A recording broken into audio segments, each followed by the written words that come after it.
शायद मेरा यहाँ आना तुमको अच्छा नहीं लगा। सर मुझे क्या अच्छा लगता है और क्या नहीं उसकी फिक्र आपको कब से होने लग गई? हमेशा से।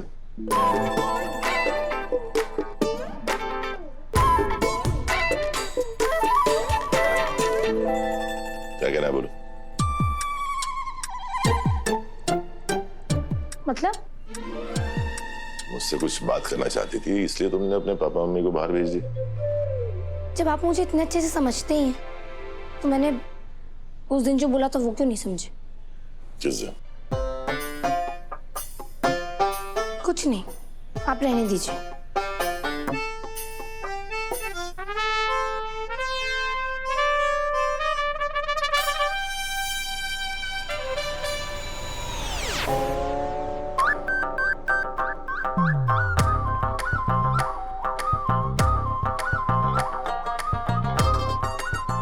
सर आप क्या कर रहे हैं?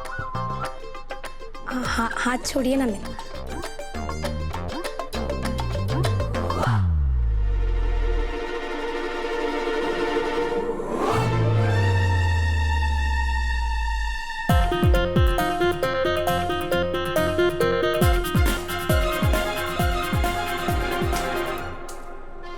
ये क्या कोई खेल चल रहा है? क्या? वही जो आप मेरे साथ खेल रहे हैं। ठीक है अब आपका ना बहुत हो गया। अब मैं आपके साथ एक खेल खेलूंगी। मैं आपसे जो भी सवाल पूछूंगी ना उसका जवाब आपको एक शब्द में देना होगा। बोलिए। ठीक है। सर आप यही चाहते हैं ना कि मेरी किसी अच्छे से घर में शादी हो जाए? हाँ। और आपको ये लगता है कि विपिन से शादी करके मैं बहुत खुश रहूंगी, है ना? हाँ। और ये सब आप इसलिए सोचते हैं क्योंकि आप मेरी फिक्र करते हैं? हाँ। फिक्र इसलिए करते हैं क्योंकि मैं आपके ऑफिस में काम करती हूँ? हाँ। काम इसलिए करती हूँ क्योंकि आपने मुझे जॉब दी है? हाँ। जॉब इसलिए दी है क्योंकि आप कहते हैं आई लव यू से ज्यादा इंपॉर्टेंट आई ट्रस्ट यू होता है ना? हाँ। इसका मतलब हम दोनों एक दूसरे पर बहुत ट्रस्ट करते हैं। हाँ। तो हम दोनों एक दूसरे से झूठ तो नहीं बोल सकते, राइट? हाँ। सर आप जानते हैं ना कि मैं विपिन से प्यार नहीं करती फिर भी उससे शादी कर रही हूँ। हाँ। और जिससे प्यार करती हूँ उसका नाम भी आप अच्छे से जानते हैं।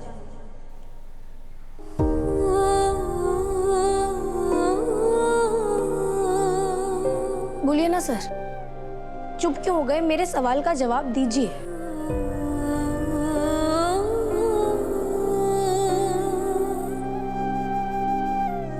कुछ सवालों के जवाब ना मिले तो ही बेहतर है।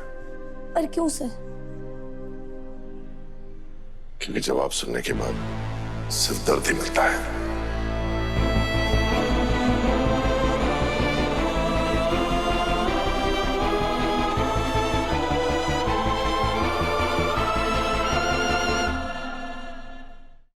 चलिए। पुष्पा जी सुनिए,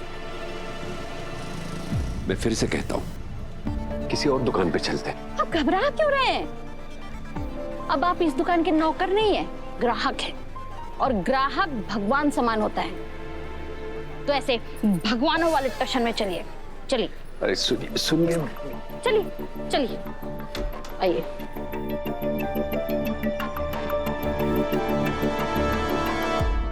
शर्मा जी आप? भाभी जी नमस्ते। कैसे आना हुआ आपका? केवल हमें ना अनु की शादी की शॉपिंग करनी है तो कुछ अच्छी साड़ियां दिखा। वो दिखा तो देगा पर तुम लोग खरीद नहीं पाओगे ना।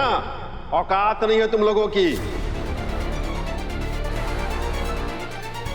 खरीदने की तो क्या, तुम लोगों की यहाँ खड़े रहने की औकात नहीं है।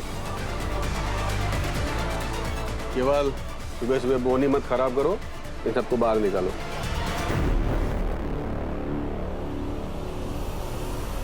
ज्यादा अकड़ दिखाने की जरूरत नहीं है क्योंकि इंसान की औकात जो है उसके जेब में पड़े पैसों से नहीं, उसकी करतूतों से तय होती है। और उस हिसाब से तुम अमीर होने के बाद भी बहुत गरीब हो। और मेरे शर्मा जी तुमसे कहीं ज्यादा अमीर है। ऐसा है, मेरी दुकान में ना तो ये फालतू का ज्ञान चलता है ना ही उधारी चलती है। यहाँ चलता है नगद नारायण, जो तुम्हारे पास होंगे नहीं, इसलिए फूटो। नगदी तो हमारे पास आ ही जाएगी, लेकिन तुम्हारे पास न कभी तमीज थी न कभी किलास आएगा। जेब से अमीर पर दिल से गरीब। और मेरे शर्मा जी दिल के तो अमीर हैं ही, जल्दी ही जेब से भी अमीर हो जाएंगे।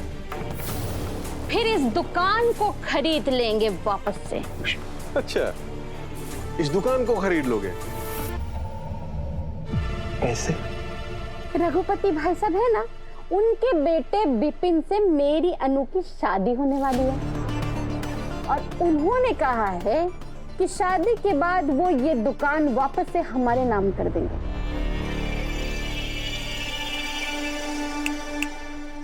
हो गई ना सिट्टी बिट्टी गुम।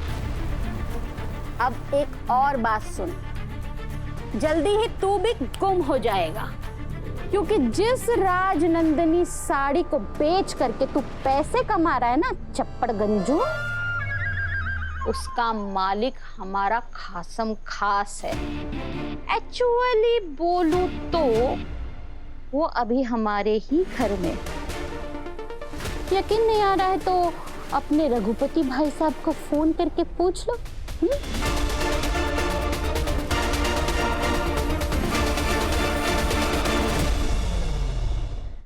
रघुपति, यहाँ मेरी दुकान पे वो गोपाल और उसकी वो बॉडीगार्ड, मतलब उसकी पत्नी यार, वो दोनों आए हुए हैं। वो बोल रही है कि राजनंदिनी साड़ी के फैक्ट्री के मालिक आर्यवर्धन जी से उसके खास रिश्ते हैं। हाँ हाँ, तभी तो अन्नू की शादी में बिपिन से करवा रहा हूँ। ये लड़की तो लॉटरी है, लॉटरी। एक बार ये लड़की हमारे घर की बहू बन जाए, उसके बाद उस लड़की के नाम पे बिल फाड़ूंगा और आर्यवर्धन की कंपनी से बड़े बड़े ऑर्डर्स उठाऊंगा।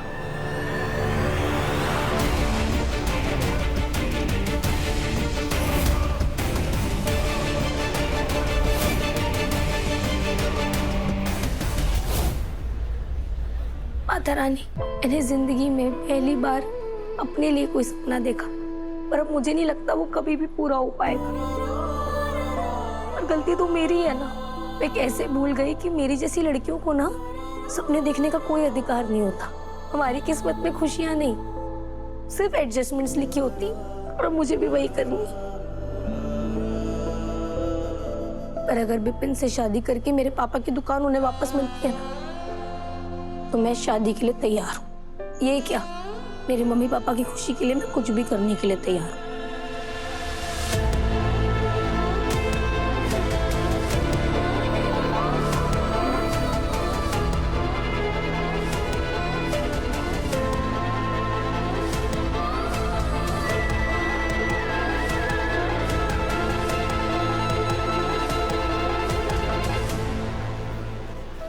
अपनी मम्मी पापा की मुस्कान के लिए मैं अपनी सारी खुशियां, सारे सपने, सब कुछ कुर्बान करने के लिए तैयार हूँ।